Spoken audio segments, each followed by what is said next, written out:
Louis and Edwina Mountbatten. He was a distant royal relative. This was a young man in a hurry and going places. She, a wealthy socialite.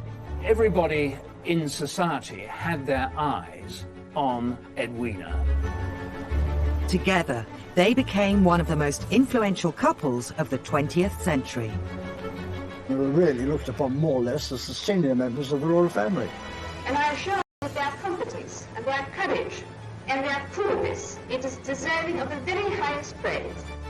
Yet their private life was more scandalous than the public ever knew, from countless infidelities. They had an open relationship, the Mountbattens. It was well known. They said that they were always in and out of different people's beds, and I think that's probably true. To the breaking of taboos. But she did quite fancy black and Asian men. That was considered rather outrageous. Yet their union stood the test of time. It proved to be an outrageous marriage.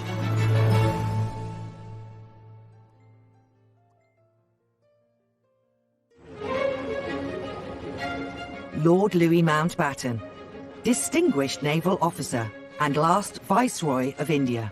He is perhaps best remembered as eldest statesman of the royals. He was uncle to Prince Philip, and he enjoyed an even closer bond with his great-nephew Prince Charles. Mountbatten's murder by the IRA in 1979 sent shockwaves through the family. There is a lesser-known yet vital part to Mountbatten's life, his extraordinary marriage, which began in July 1922. The Mountbatten wedding was a huge social event. 8,000 people were in Parliament Square for the wedding. There was a Pathé newsreel shot of it. I mean, the King and Queen attended as guests. Prince of Wales was the best man. It was a very, very glamorous occasion. In a way, it was a sort of royal wedding. 22-year-old Louis Mountbatten's bride was 20-year-old multimillionairess Edwina Ashley. They were the it couple of their time, with extraordinary connections right across society in the royal family. What you have, really, is the beginning of a kind of global superstardom here, with two incredibly glamorous, rich, royal celebrities who had an appeal beyond the shores of Great Britain itself.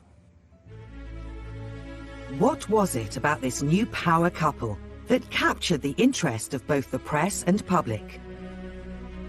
Great-grandson of Queen Victoria on his mother's side, and his father a German prince, Louis was a junior naval officer at Battenberg. He was known as Dickie from an early age.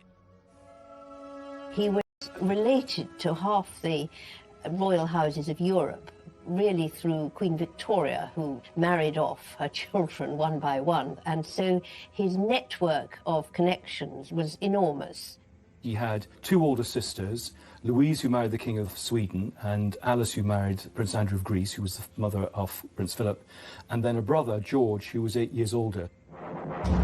During World War I, just as the royal family changed from the Germanic Saxe-Coburg and Gotha to the more anglicised Windsor, the Battenbergs became the Mountbattens. Anti-German sentiment in this period also saw Louis's father pushed to resign from his role of First Sea Lord. Because of his German background, his father lost this top position in the Admiralty, and this stirred young Dickie's ambition. William Evans, Lord Mountbatten's personal valet for 10 years, knows better than most how Dickie wanted payback for his father's loss. Lord Louis had this driving force all his career to get to the top, to become the First Sea Lord, to emulate his dear father, who was treated so badly. And Dickie wasn't afraid of cultivating his family connections to help him on his way. He was very good at using his connections with the royal family to push his own naval career and his own social ambitions. And he had worked really hard to ingratiate himself with his cousin, the Prince of Wales, and had been rewarded by being taken along on worldwide tours. Dickie's new wife, Edwina Ashley, was not of the same royal stock, but she had an impressive lineage of her own. Edwina Ashley was in some ways more exotic than Louis. Her father was Conservative MP, but related to Palmerston, to Lord Shaftesbury the Reformer, even to the Native American Princess Pocahontas. Most importantly, she was a granddaughter of one of the most influential and wealthy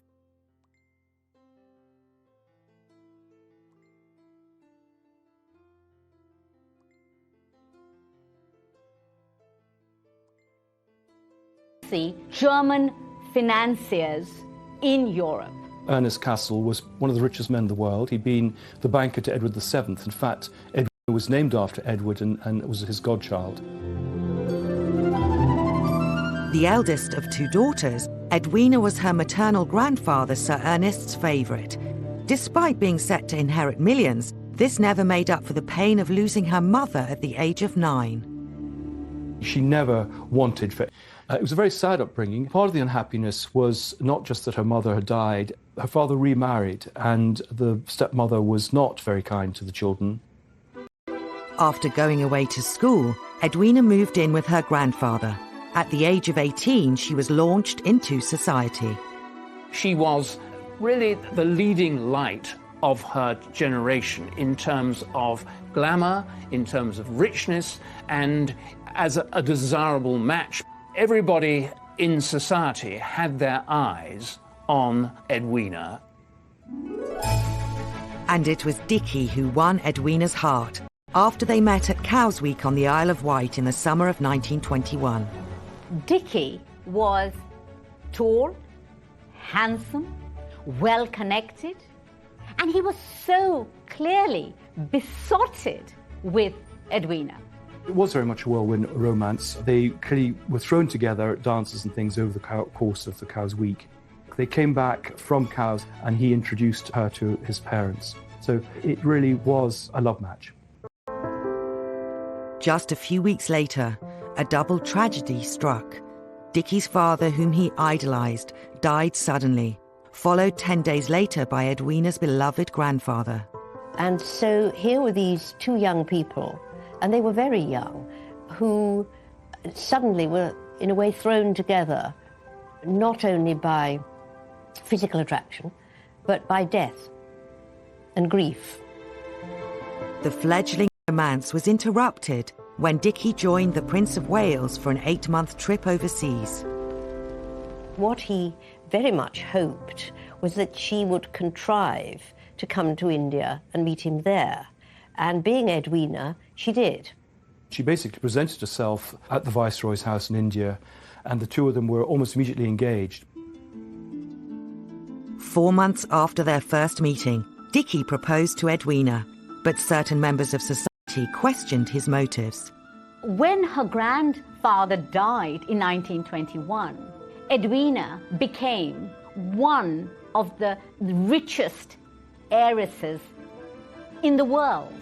Dickie, he wasn't, of course, very rich, not at all. He had the blood, but he didn't have the money. There's certainly been suggestions at the time and since that he was a gold digger out to get a fortune. But I think certainly from the letters that Dickie wrote to his mother and what he said to everyone, he was desperately in love with her, much more, I think, than she was with him. Edwina gained quite a lot from the marriage. First of all, she had access to these millions of pounds left to her by her grandfather, which otherwise she would have had to wait to the age of 28 to get. She had a husband and a domesticity that she'd lacked. I mean, her marriage to Dickie gained her an absolutely incontestable place in high society. After the wedding, life for this newlywed high society couple continued as it had started. They embarked on a honeymoon tour through Europe and America, lasting 4 months. The media just couldn't get enough of this British power couple. That people wanted to meet them. They wanted to meet the richest heiress in the world and someone who's part of the royal family. They met the President, Warren Harding. They met Babe Ruth, the baseball player. Eventually they ended up at the home of Douglas Fairbanks and Mary Pickford. And there they made a film with Charlie Chaplin. The Mountbattens had been introduced to Chaplin by a mutual friend, the Duke of Sutherland. The film was Chaplin's wedding present to the couple and was a case of art imitating life. Dickie was cast as the lover of Edwina's character, a wealthy woman abducted by a robber. Charlie Chaplin plays the hero who comes to her rescue. Whilst Nice and Friendly was never released in cinemas, this and newsreels of their wedding were among Dickie's favourite films. He did this remarkable thing of translating English royalty into international celebrity. They became, on their honeymoon, very, very high-profile figures. They became adept at dealing with reporters. The grand honeymoon also highlighted the differences between the couple. He had to plan everything. She was spontaneous. She was looking to break away from the restrictions that she'd had. They began to know each other's faults as well as strengths, and to find them not always compatible. After the honeymoon, inevitably, anticlimax. He went home and back to his naval career, and some people said that the Navy was his first love, and there's a lot of evidence for that. He was very much focused on the Navy, and there really was nothing much for poor Edwina to do. She feels very quickly very abandoned and bored and restless. She has all the connections and all the money, but she doesn't know what to do with her time. Now at a loose end, Edwina's behaviour was about to place both the couple's marriage and status in jeopardy. She was now getting the attention in some ways that she hadn't had as a child, and she relished it, and very soon she was beginning to have affairs.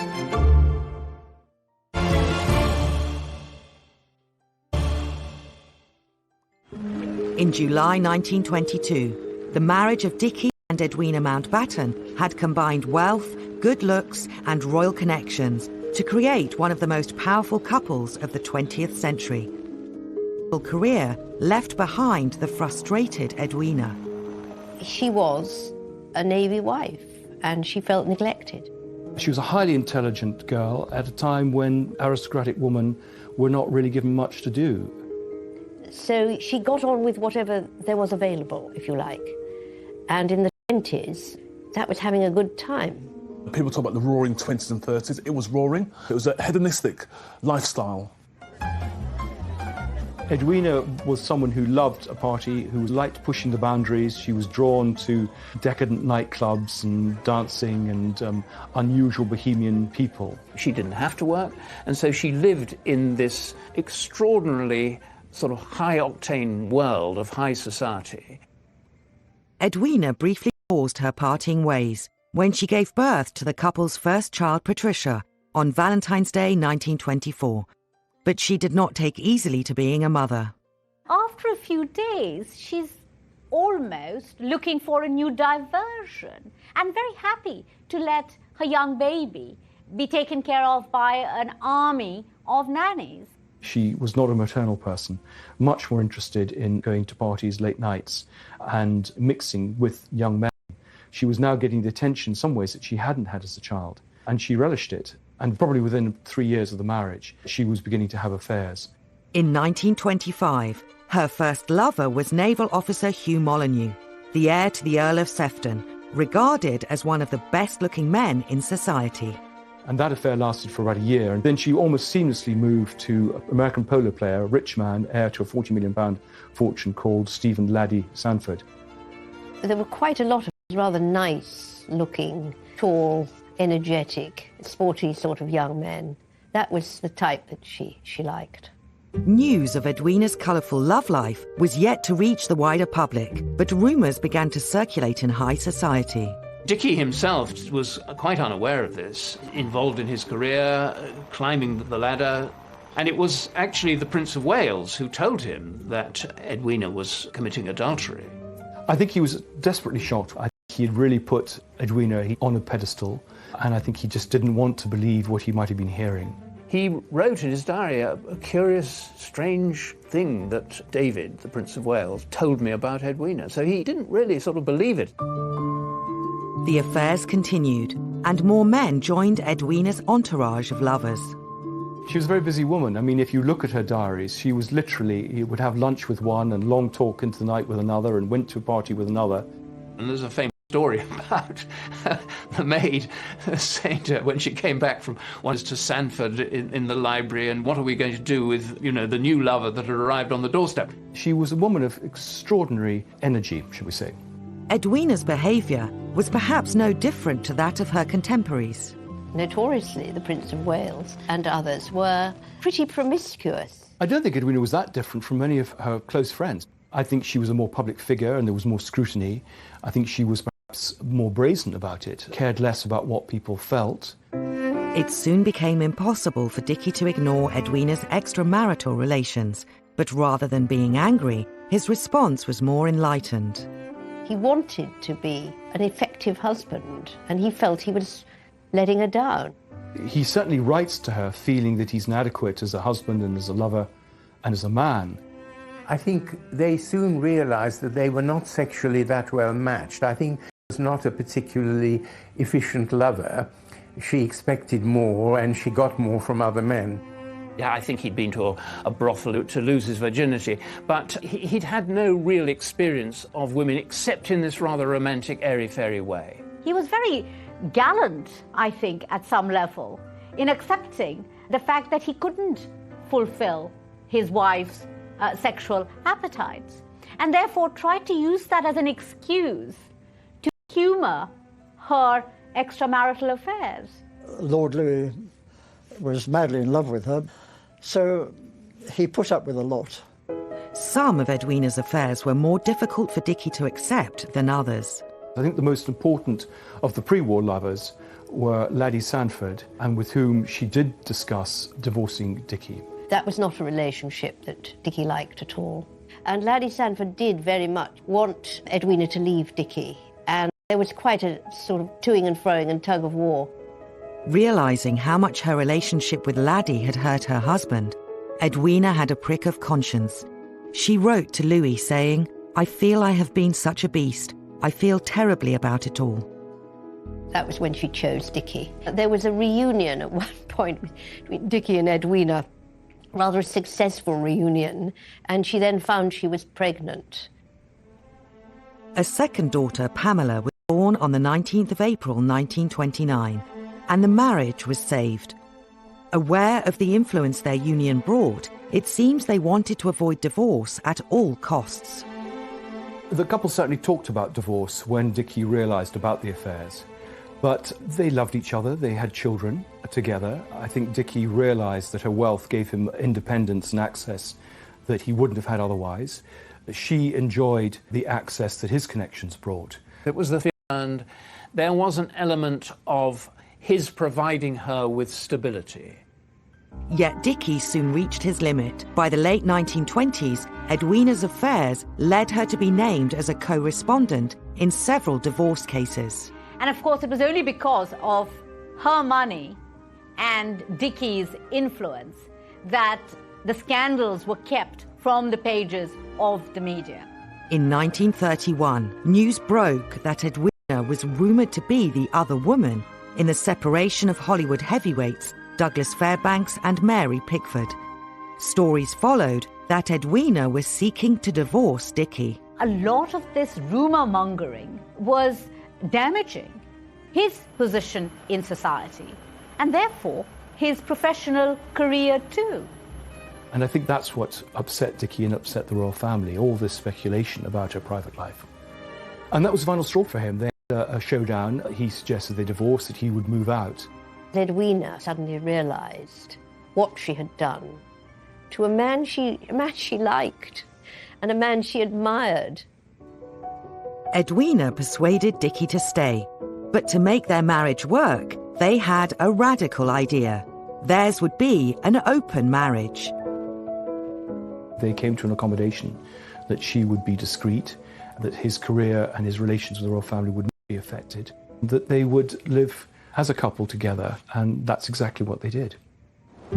Dickie returned to his naval post in Malta in August 1931 and left behind what seemed to be a much improved relationship.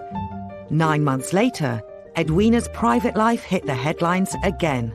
The People newspaper suggested she was having an affair with an unnamed man of colour. A woman having a sexual relationship with a black man was pretty shocking. In society, it was extremely rare. Her name wasn't given, but it was perfectly clear what the article was about. Rumours flowed that actor Paul Robeson was the man involved, but the more likely candidate was famous musician Leslie Hutchinson. Leslie was born in Grenada. He actually went to America just around the time of the First World War to study medicine, but actually he was more interested in music.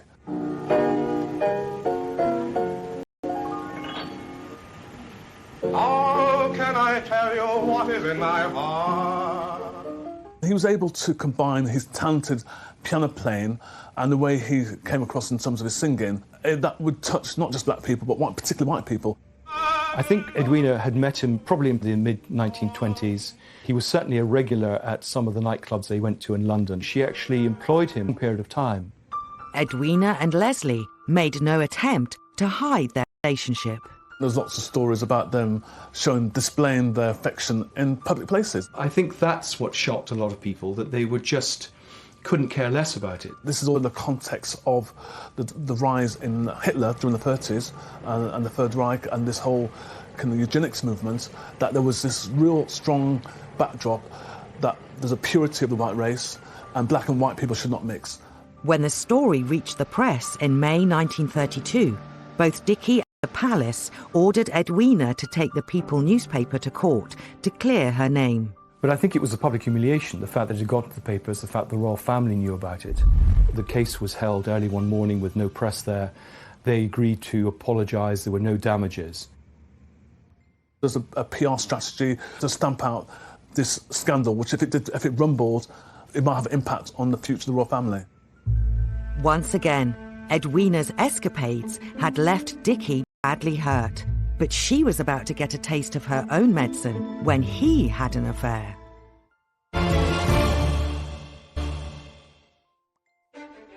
In 1932, a decade after Dickie and Edwina Mountbatten exchanged vows, their already unconventional marriage was threatened when Dickie began an affair of his own. Dickie was slightly slow to take advantage of the open marriage that they were in effect having. Edwina reckoned that she should be free to play the field, whereas he should not. So the open marriage was only open as far as she was concerned. Dickie didn't wish to break his marriage vows. Edwina, for all her faults, was sufficient for him. He was devoted to his family. He was a very busy naval officer. And so I think that was one thing that he just didn't have time for until he met Yola. Dickie meets a vivacious, beautiful French socialite, Yola Letellier, who, amazingly, finds Dickie irresistible. The affair would last all of Dickie's life and was the first rival to his affections that Edwina had ever faced. Talk about double standards. I mean, Edwina was annoyed, shocked, horrified when she realizes that Dickie is serious about another woman. She was most upset and she felt badly treated by him. She wouldn't accept that what was sauce for the goose was sauce for the gander. But Edwina had a plan. She quickly turned anger into action and, surprisingly, affection. So she makes friends with Yola. Terrific friends, and these are the spas of Europe. Dickie is really very angry because he feels that Edwina has taken his girl away from him, which to a degree she has. On one occasion, Edwina writes to Dickie, hoping that he's not jealous that they are sharing a room on one of their trips away. That is one of the very strange things about their relationship. The suggestion is Edwina and Yola had an affair themselves, but in matters of this kind, so much is gossip and speculation. Whatever the true nature of their friendship, Yola was accepted into the family. But their threesome soon became a foursome when Edwina met a man who would mean much more to her than her previous flings. Bonnie Phillips was probably the most important of the pre-war lovers. He was a 6'5" Guards officer. He was a man who was effortlessly successful, and I think he was just a very kind, intelligent man with whom she felt a very strong bond. Bonnie Phillips, Harold, was very sporting. He was easy and charming, and Dickie liked him. He liked the dear old rabbit very much. And so Edwina then began her sort of third phase, if you like, the travel phase. And she and Bunny went all over the place, really very exciting adventures. The newly built Burma Road, China, all sorts of places, and sometimes with other people, sometimes with people who didn't actually exist, whom Edwina wrote reassuringly to Dickie about, to really, in a way, save Dicky's face. She was away for almost 2 years with Bunny, travelling. These home movies reveal that Edwina enjoyed a lifestyle far beyond the reach of ordinary Britons in the 1930s, when travel was a luxury reserved for the very rich. Dicky remained friendly with many of her lovers, and it was a way of, I suppose, keeping that connection going with Edwina. The public persona was that he was this very successful naval officer. He was being supported by his wife. But of course, the private reality was that she was not there most of the time. She was elsewhere with other people. Edwina and Bunny would enjoy their affair until Bunny's engagement in 1944, an event Edwina had been dreading. To her lasting regret, Edwina actually suggested one of her best friends, Gina Werner, might be a good partner for him. In fact, she introduced him and they married at the end of the war. Edwina was absolutely devastated. Her family talk of trying to keep an eye on her to prevent her committing suicide. Dicky was immensely sympathetic and kind to Edwina. He really felt for her. He knew how hurtful this was. On the couple's marriage. World War II. In many ways, the Second World War was the making or remaking of their marital relationship. And this was directly because Edwina, at long last, appeared to find a role for herself that she enjoyed and that kept her busy. She started being in charge of various nursing and medical organizations, which transformed her life, really. At last, she had a role, she had a mission. Edwina threw herself into new roles for the St. John's Ambulance and the Red Cross. Finally, she won respect from her husband and professional equality with him. At the Red Cross garden party in St. James's Palace, tribute is paid to the self-sacrifice of Red Cross and St. John nurses and workers by Lady Louis Mountbatten.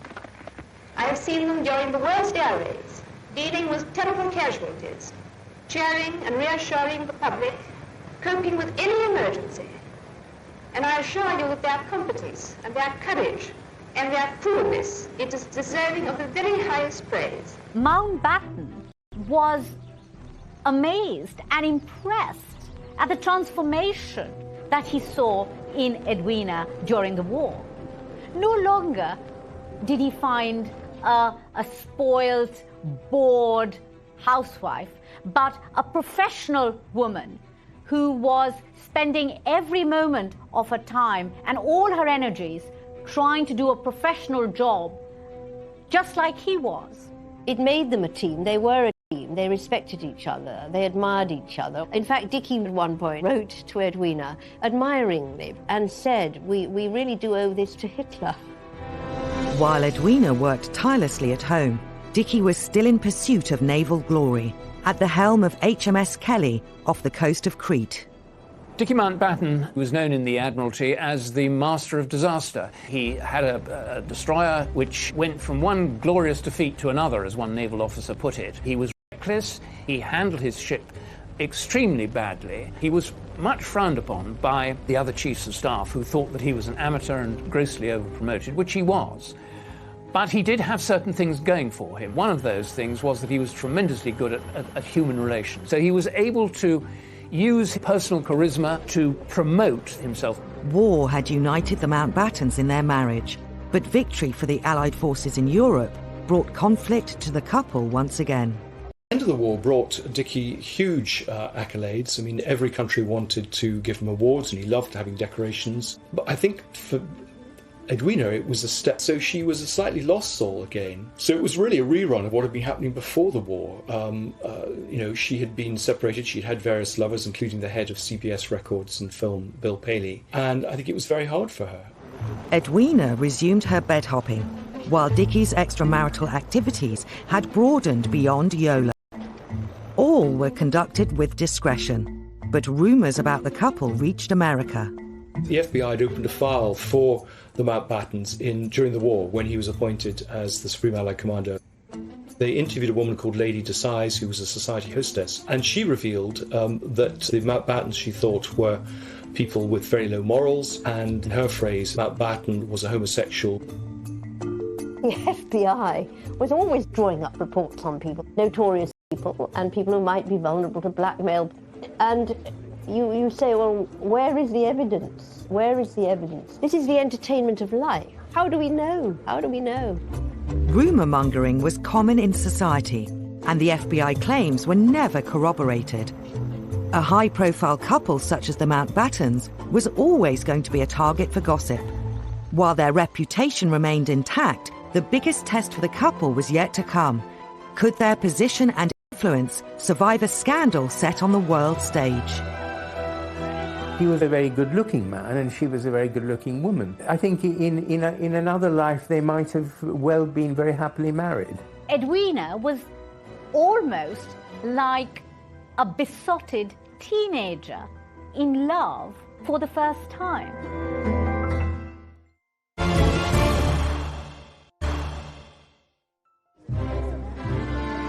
By the mid-1940s, the Mountbattens had weathered many a storm. Their royal connections continued to give them unparalleled influence. In 1947, Prime Minister Clement Attlee appointed Dicky as the last Viceroy of India to oversee the country's independence after 200 years of colonial rule. Edwina would be Vicereine.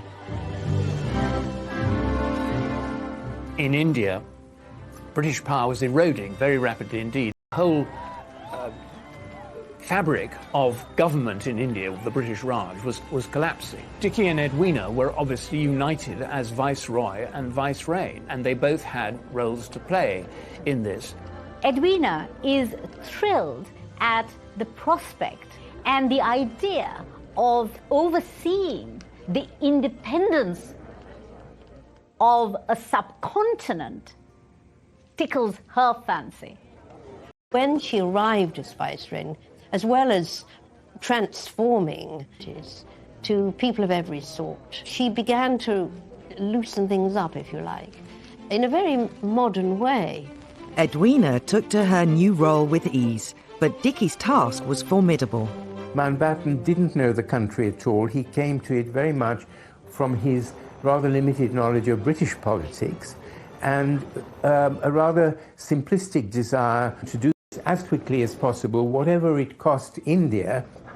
He was negotiating with the Muslim leader, Muhammad Ali Jinnah, and leader of the Congress Party, Jawaharlal Nehru, a Cambridge-educated intellectual with whom Edwina fell in love. Edwina was almost like a besotted teenager in love for the first time.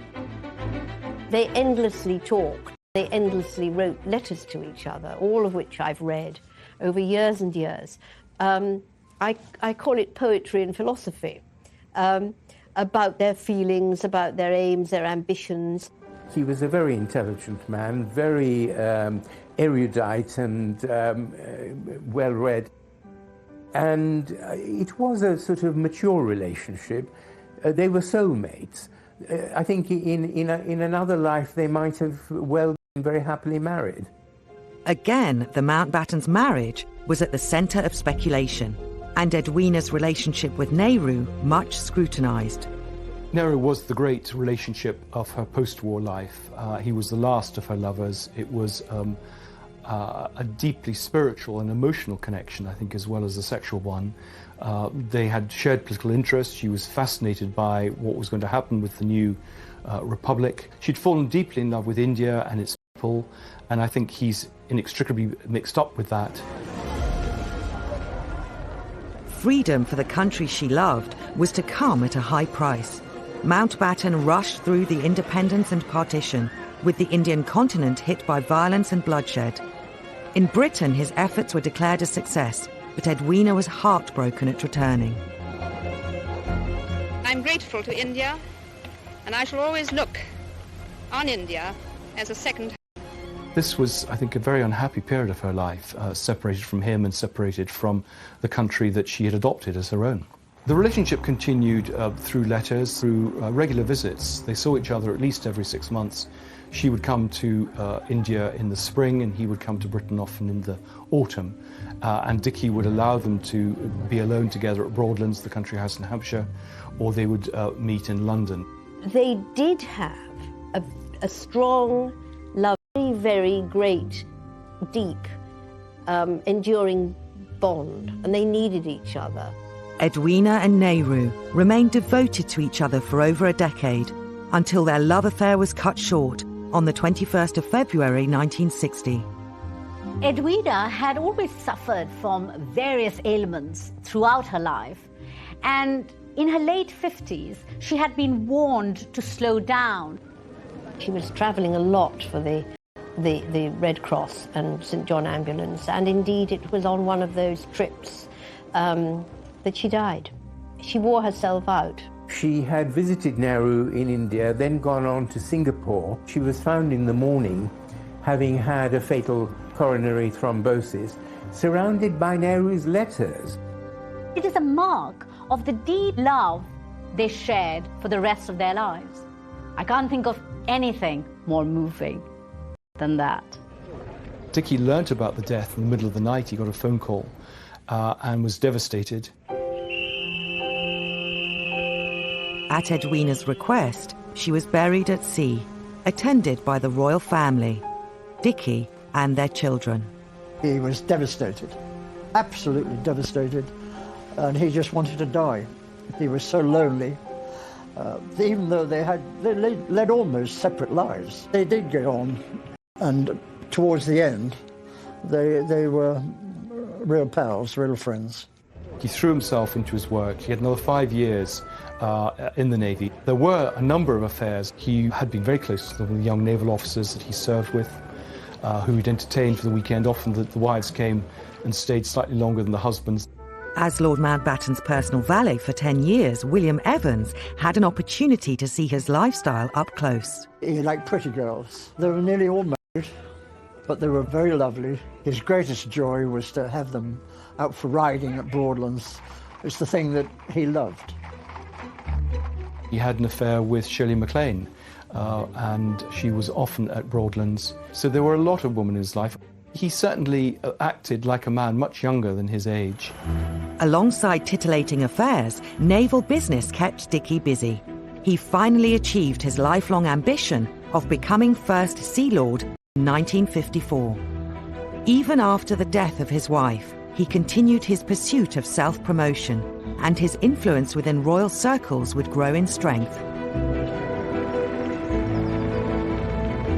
Mountbatten became Prince Charles's honorary grandfather, much adored by Prince Charles. The relationship with the Prince of Wales, and he stayed there with Lord Louis whenever possible. They were very, very close. They were more like father and son. Keen for Charles to avoid the same lack of sexual experience that had affected him, Dickie took him under his wing. Every weekend, when Prince Charles came up, there would be different girlfriends there for him to go through. Charles was so embarrassed at times because he knew he was being matched up all these different society girls, all these pretty young debutantes. Prince Charles doted on his honorary grandfather, and when Mountbatten died, Prince Charles was absolutely devastated. On the 27th of August 1979, while holidaying at his family estate in Ireland, Lord Mountbatten was assassinated while on a fishing trip by an IRA bomb. A state funeral paid tribute to his extraordinary life and career, but in death, rumour and speculation have continued to cast shadow over his achievements. There are all sorts of people exchanging gossip about Mountbatten's affairs. I think we have to wait for more of the files to be opened, the private correspondence, before we actually get at the truth of all this. Sealed by a government order, many of Dickie and Edwina's personal letters and diaries remain a mystery, but it's certain that they lived extraordinary lives with great passion. If the objective in life is to make the most of what you can do, the world and all you must do in it, well, they did, didn't they, in the end? They really did. Dickie and Edwina's marriage was miraculous. It shouldn't have worked, but somehow they both made it work. And I think therein lies the definition of a successful marriage. Edwina and Dicky's marriage was one of the oddities of the age. They stayed together despite multiple infidelities on her part and subsequently on his. But they became one of the great power couples of the 20th century. Tomorrow night at 7, brand new on 5 Select, the rise and fall of Henry VIII's right-hand man, Thomas Cromwell, in a very modern Tudor. Here on Channel 5 next Saturday at 7:35, Giles Brandreth travels across Britain, visiting the places that inspired one of the country's most famous storytellers, Charles Dickens, always a festive favourite.